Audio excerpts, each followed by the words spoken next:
Hello la team, j'espère que vous allez bien. On se retrouve aujourd'hui pour la première vidéo du module 2. Donc j'espère que vous êtes autant excités que moi à l'idée de commencer ce module. J'espère également que toutes les vidéos du module 1, toutes les règles, tout ce qu'on a appris dans le module 1 sont acquises. Parce que c'est très important que ce soit pour le module 2 ou pour les autres modules, on va en avoir besoin. D'accord? Donc si c'est pas acquis, je vous invite à retourner, à regarder les vidéos et à refaire les exercices. D'accord? Si vous avez des questions, n'hésitez pas à me les poser, que ce soit sur le groupe Facebook privé ou en commentaire des vidéos, parce que c'est vraiment très important. On va en avoir besoin pour les prochaines vidéos des autres modules. Donc c'est vraiment très important que tout le module 1 soit acquis. Alors, dans cette première vidéo du module 2, on va voir les verbes modaux. Donc, premièrement, on va voir les différents verbes modaux qui existent en anglais. Ensuite, on va voir leur conjugaison, donc que ce soit au présent, au passé ou au futur. Ensuite, on va voir la formation d'une phrase avec un verbe modal. Et pour finir, on va voir quand est-ce qu'on utilise chaque verbe modal. Alors, premièrement, les différents verbes modaux. Donc là, je vous ai fait un petit tableau avec les différents verbes modaux, donc que ce soit au présent, au passé, au futur et avec leur traduction. Premièrement, on a can, qui au passé devient could et au futur could aussi. Très simple, qui veut dire pouvoir.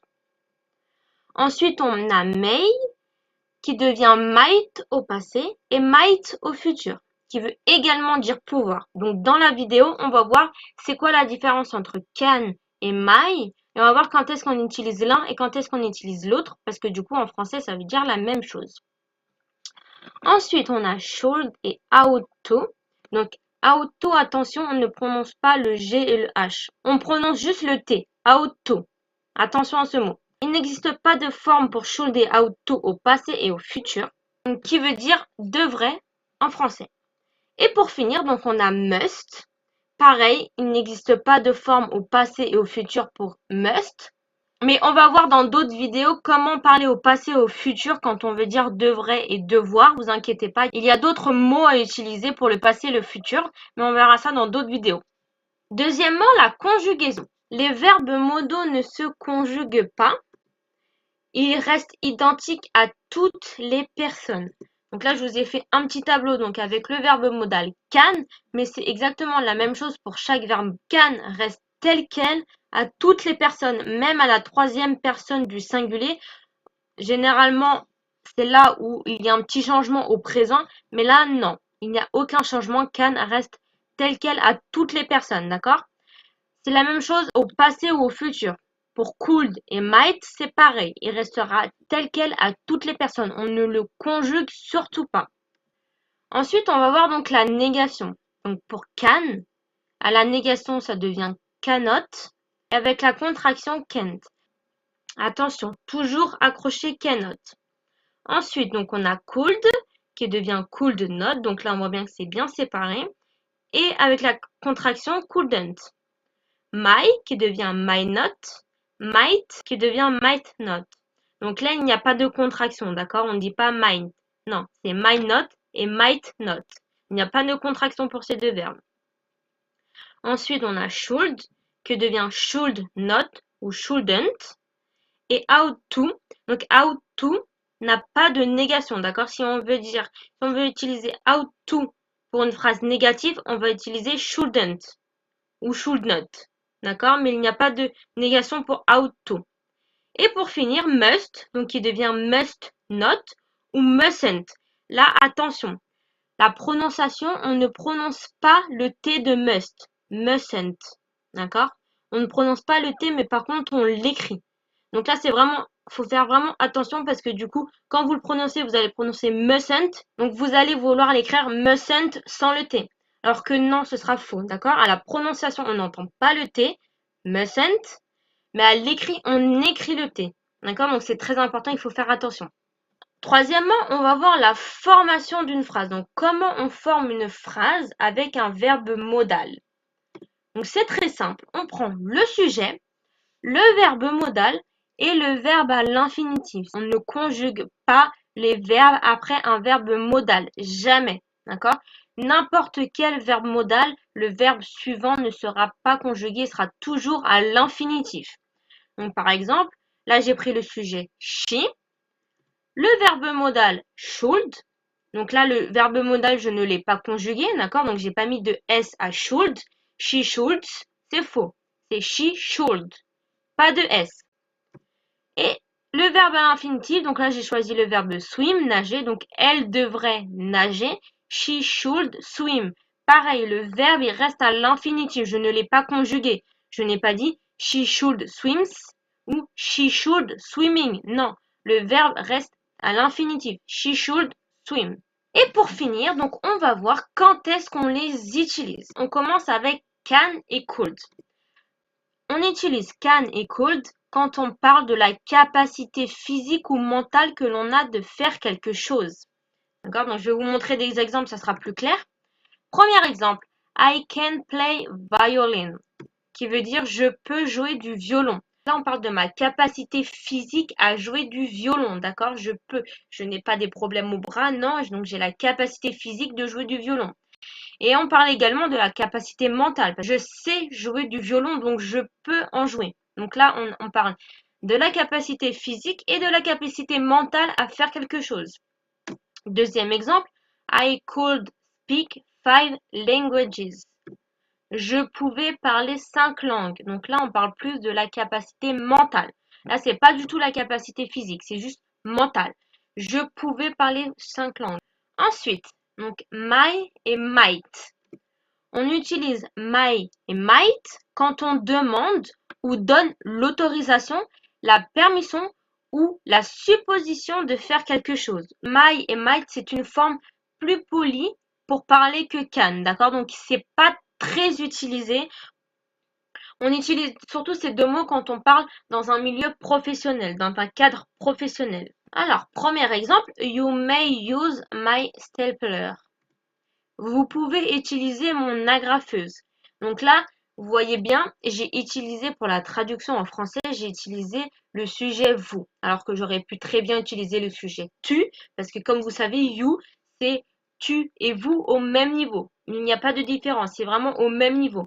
Mais là, j'ai utilisé pour la traduction le sujet vous, pour vraiment que vous compreniez que c'est une forme très polie de parler, d'accord? Donc quand vous utilisez my et might, c'est comme si vous voyez quelqu'un en français, voilà. Donc c'est pour ça que j'ai utilisé vous, pour vraiment que vous compreniez que c'est une façon très polie de parler. Donc là, je l'autorise, je lui donne la permission d'utiliser mon agrafeuse, donc j'utilise my.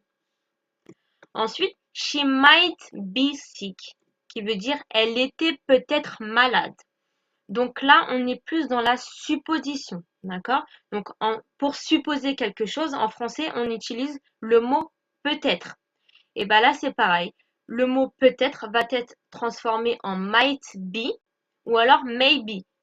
Je pense que vous connaissez tous ce mot-là, maybe. On a toujours l'habitude de dire maybe pour dire peut-être.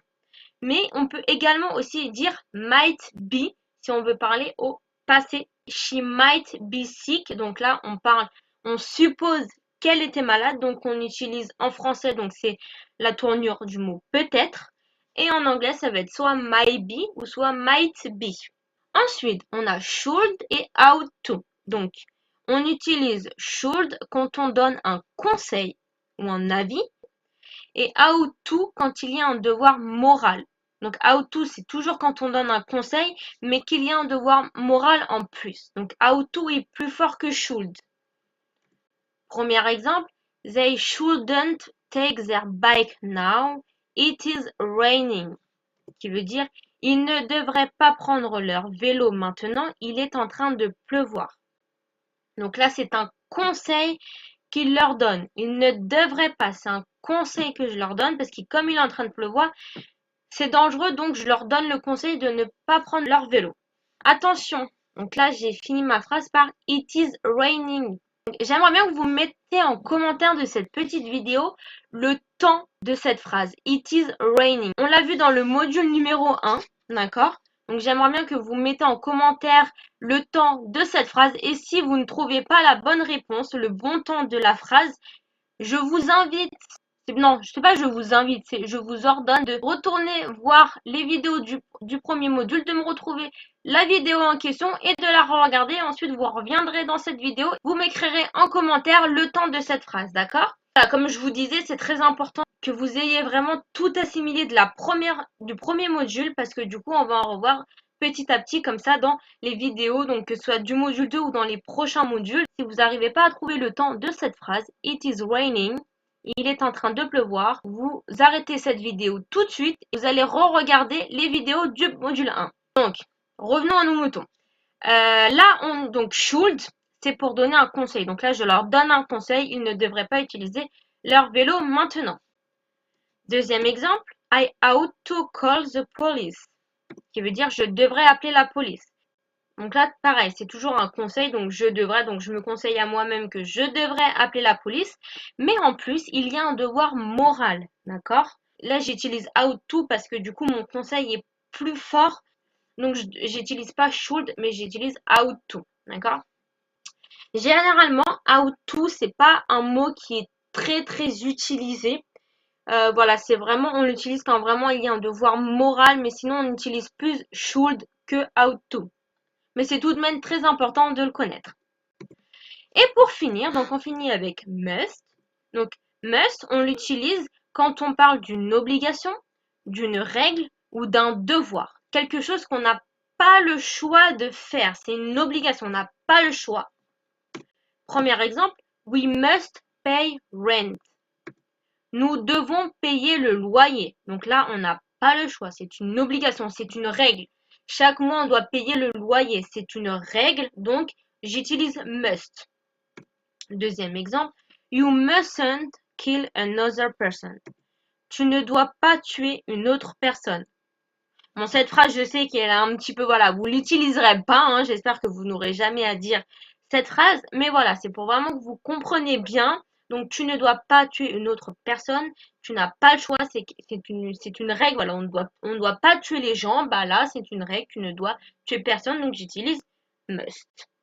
Conclusion, je vous ai fait un petit tableau, donc là, on a les verbes modals qui existent, donc can, could, might, should, ought to, must, et leurs utilisations en fonction de chaque verbe modal. Voilà, donc c'est tout pour cette petite vidéo sur les verbes modaux.